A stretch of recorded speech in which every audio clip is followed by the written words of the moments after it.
Welcome to my research project proposal presentation on Public Library Board Members' Valuation of ALA's Guidelines for Library Policies.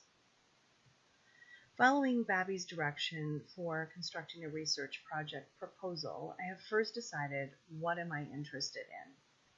What I decided is that I'm interested in learning about Public Library Board Members' valuation of the ALA's guidelines for the development and implementation of policies, regulations, and procedures affecting access to library materials, services, and facilities, which is a document you can find on the ALA website. I've decided I'm interested in finding out more about to what degree public library board members value the guidelines. Membership with the ALA is voluntary for individuals and libraries. And I wonder if there are often assumptions being made that board members are always in agreement with the values espoused by the ALA.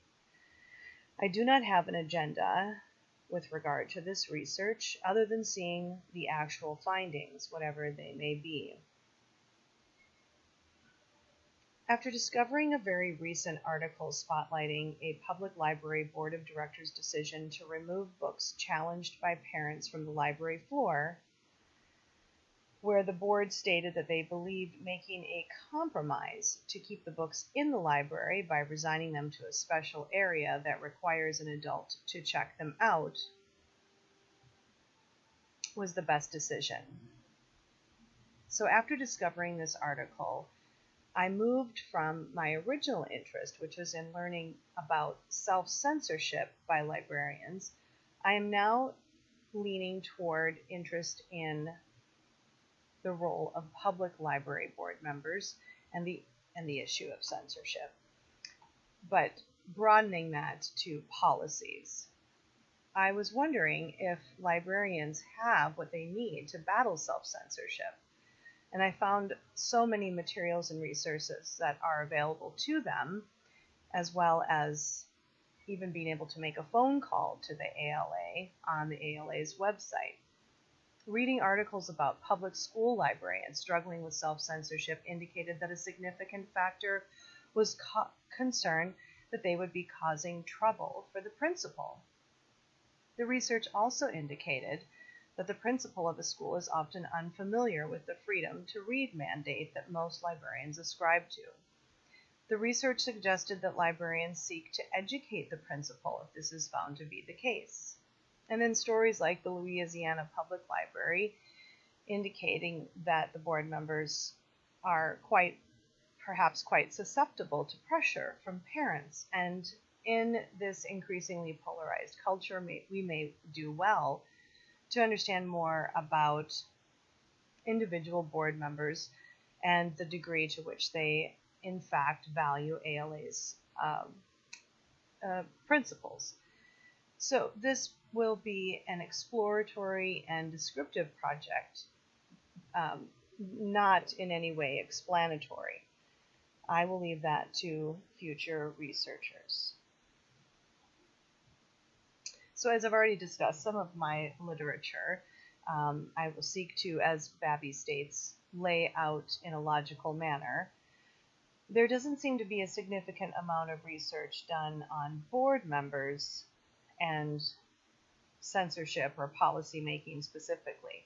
There are articles that I've referenced already in the news that I had found.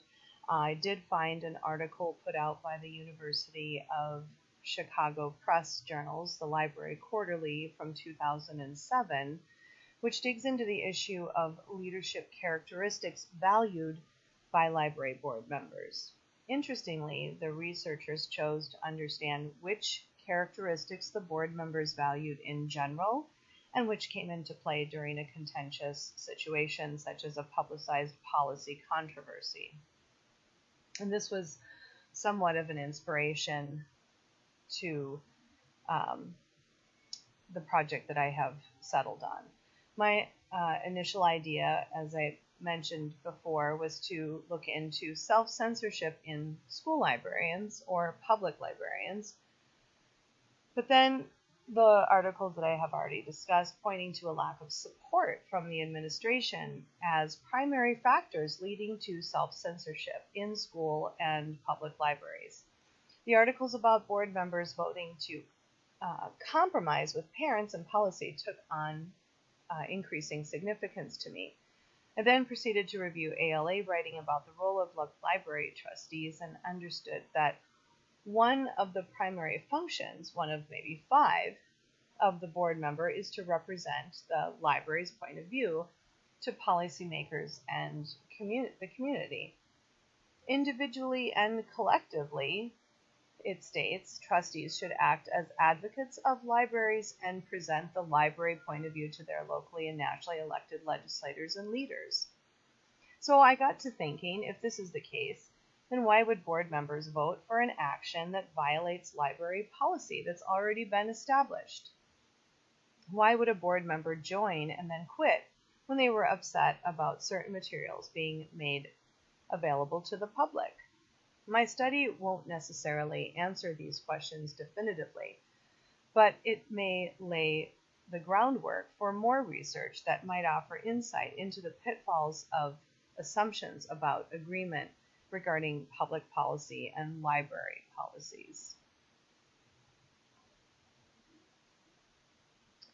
So, continuing with Babby's outline for research design, seeking to determine my purpose or statements I want to make at the end would be X percentages of public library board members support X to X degree.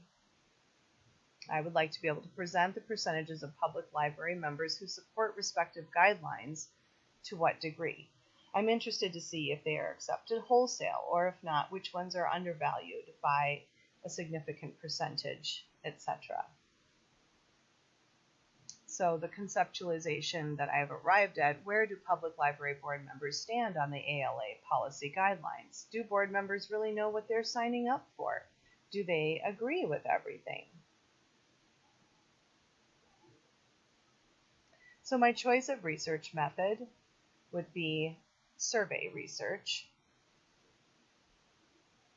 The survey instrument would be an online and self-administered questionnaire that the respondent would have agreed to complete via a link received in an email. The respondent would be advised that the results would be considered confidential and anonymous. The hope is that the respondent will feel relatively comfortable to answer freely. The questions will be close-ended questions using the Likert answer format of strongly agree, agree, disagree, and strongly disagree. I will utilize a free survey maker tool such as Conjointly, SurveyMonkey, or Google Forms. To take into account the return response rate, I will defer to standard definitions, which proffers a definition of response rates. The feasibility is high, as it will be an online survey that will be low cost to create and disseminate, no geographical issues, easy and private for a respondent to complete and return. So my population sampling frame is public library board members from, and I've decided to choose 3 public libraries recently engaged in book controversies reported in a local or national newspaper. So essentially where the heat's on and they're under pressure. And there would be potentially people who were having experience. I'm sure there are some communities where there maybe are an insignificant amount of book challenges. So I wanted to make sure that it's likely that board members had experienced that and had experienced it recently as for the time frame as well. And due to the specific and limited population that I'm proposing be studied, this will be non-probability sampling. The sample will offer no substantial representativeness. This is not of concern, as I am seeking only to conduct exploratory research that will hopefully serve as a foundation for future research into public library board recruitment, selection, and training. I see this project as primarily inductive, as the aim will be to unearth and make explicit possible commonalities or patterns that may lead to the discovery of what Trocken would refer to tentative hypotheses that we can explore and finally end up developing some general conclusions and theories. I will be sourcing public library websites for board member emails and sending out an invitation to participate in my study. The members who are willing to participate in the study will be my sample. The unit of analysis being public library board members at medium-sized public libraries where there have been recent publicized book challenges. And to be clear, I'm being cognizant that my unit of analysis is not the board of trustees. Rather, I'm looking to study the board members as individuals. Regarding an IRB application, I believe it is good practice to apply for an IRB at St. Catherine's University. I believe it would fall under an exempt status because it would involve very minimal or no risk. Inspired by Babby's assertion that we can measure anything that exists, my study will aim to measure public library board members' degree of valuation of the ALA's guideline to policy development. To operationalize or determine how to measure my variables, I have decided that my variables will be ordinal measurements with a range between mutually exclusive attributes along a dimension of strongly disagree to strongly agree, Likert answer format. I am looking for input from my colleagues. What would you recommend I use for my final presentation of my findings? I am thinking bar and pie charts. Maybe it's because coming up on some holidays and bars and pies sound delicious. I had thought about an index, but that seems like I might be trying too hard. After completing data collection and analysis, I hope to have achieved my original goal of gaining a rough sketch of library board member valuation of ALA guidelines in order to understand the level of support for ALA guidelines that can be anticipated, and to understand, I should say realistically anticipated, and to understand the degree of separation that might exist within the population. My hope is that this study will function as a foundation